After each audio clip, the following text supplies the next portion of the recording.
नमस्कार दोस्तों। जिस व्यक्ति को आप देख रहे हो शराब का गिलास लिए हुए, वह कोई साधारण शख्स नहीं बल्कि दुनिया की सबसे ताकतवर खुफिया एजेंसी CIA का बहुत बड़ा एजेंट है। दोस्तों, यह अमेरिका की खुफिया एजेंसी है और इसका यह लीड कर रहा था ढाका में बैठे बैठे, ताकि वहीं से नरेंद्र मोदी पर निशाना साधा जा सके, उनको इल्यूमिनेट किया जा सके। एक बहुत बड़ी साजिश दोस्तों, जो आप सोच भी नहीं सकते कैसे ट्रंप और उनकी CIA भारत के लीडरशिप को निशाना बनाना चाहती थी SCO समिट चाइना में। क्या एक साजिश नहीं था? ट्रंप जिसको चाहे CIA के तहत निशाना बनाता है। ये देश की शुरू से ही फितरत रही है, जो इसको पसंद नहीं उसको वे CIA के तहत ही निशाना बनाता है। लेकिन हमारे प्रधानमंत्री बहुत बड़े भाग्यशाली हैं जो वे इस कोशिश को नाकाम कर दिए। दरअसल ये व्यक्ति जो CIA का एजेंट है, इसका नाम जैक्सन बताया जा रहा है। जब इसकी शराब में किसी ने केमिकल मिला दी जिसको पीकर उसकी मृत्यु हो गई, तो उसके बाद ढाका पुलिस को भी पता नहीं चला कि उसका शव कहाँ चला गया। उसको अमेरिकी एम्बेसडर ने तुरंत ही उसको अमेरिका भेज दिया बिना पोस्टमार्टम के। आप समझ सकते हैं दोस्तों कि कितनी बड़ी साजिश थी। कितने लोगों को लगता है कि यह सिर्फ सोशल मीडिया पर ही चला हुआ है, लेकिन ऐसा बात नहीं है। PM मोदी की सच में जान लेने की कोशिश की गई थी जब वे SCO समिट के लिए चाइना गए थे। पहले से ही पता था खुफिया एजेंसियों को भी, भारत की खुफिया एजेंसी रॉ और रूस की खुफिया एजेंसी जो थी, इसको पता था कि नरेंद्र मोदी पर जानलेवा हमला होने वाला है। इसीलिए जब वे नरेंद्र मोदी होटल से उतरे तो वे अपने गाड़ी में ना बैठ करके पुतिन की गाड़ी में बैठे और वहाँ से समिट में भाग लेने तक गाड़ी में ही बैठे। लगभग दोस्तों सोच सकते हैं आप 45 मिनट तक गाड़ी में बैठे रहे।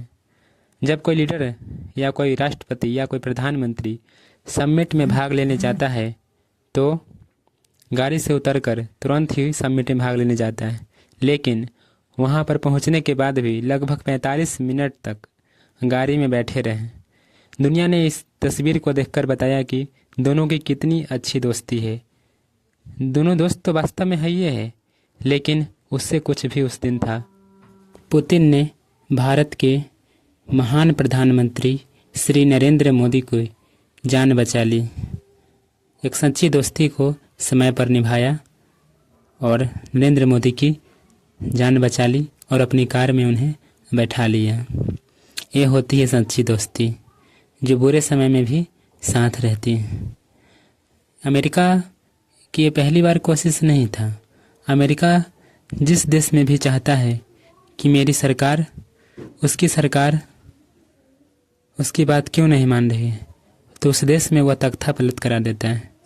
आप खुद ही एग्जाम्पल देखिए, भारत के पड़ोसी देश नेपाल की, जहाँ जेनजी प्रोटेस्ट हुआ, कैसे छात्रों ने मिलकर वहाँ की सरकार को गिरा दिया और वहाँ के प्रधानमंत्री को देश छोड़ के भागना पड़ा। इतना ही नहीं, बांग्लादेश में देखिए, वहाँ के भी वही हुआ, शेख हसीना के साथ प्रोटेस्ट हुआ। जिस देश में भी ये आदमी जाता है वहाँ पर सरकार बदल देता है, या अपनी प्लानिंग नहीं होने पर उस देश की तख्ता पलट ही करा देता है। श्रीलंका की आजकल क्या हालत हो गई है वो किसी से भी छुपा नहीं है।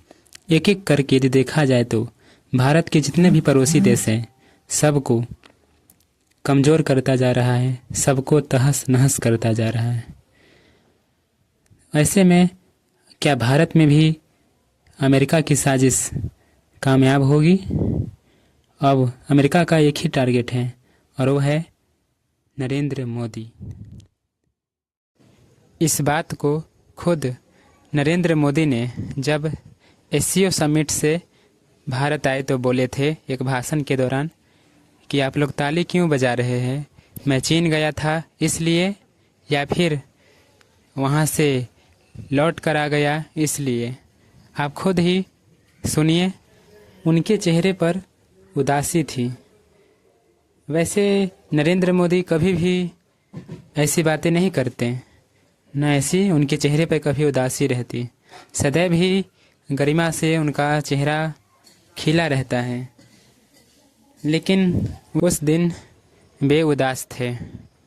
ऐसा पहली बार नहीं हुआ है कि नरेंद्र मोदी पर निशाना साधने की कोशिश न की गई हो। प्रधानमंत्री बनने से पहले और प्रधानमंत्री बनने के बाद कितने बार उन पर निशाना साधने की कोशिश की गई और उनकी जान लेने की कोशिश की गई। ये बात है 2002 में जब गुजरात दंगा हुआ, तो उस समय भी निशाना नरेंद्र मोदी ही थे। दंगे में जो लोग थे वो पाकिस्तान का जासूस था और उनका मेन मकसद था नरेंद्र मोदी की जान से मारना। जब 2022 में जब वे प्रधानमंत्री बनने पंजाब के दौरे पर थे, तो वहाँ भी पंजाब ओवरफ्लाई पर उनकी कार को 8 मिनट तक रोक लिया गया, जो सबसे बड़ी प्रधानमंत्री की सुरक्षा में चूक मानी जाती है।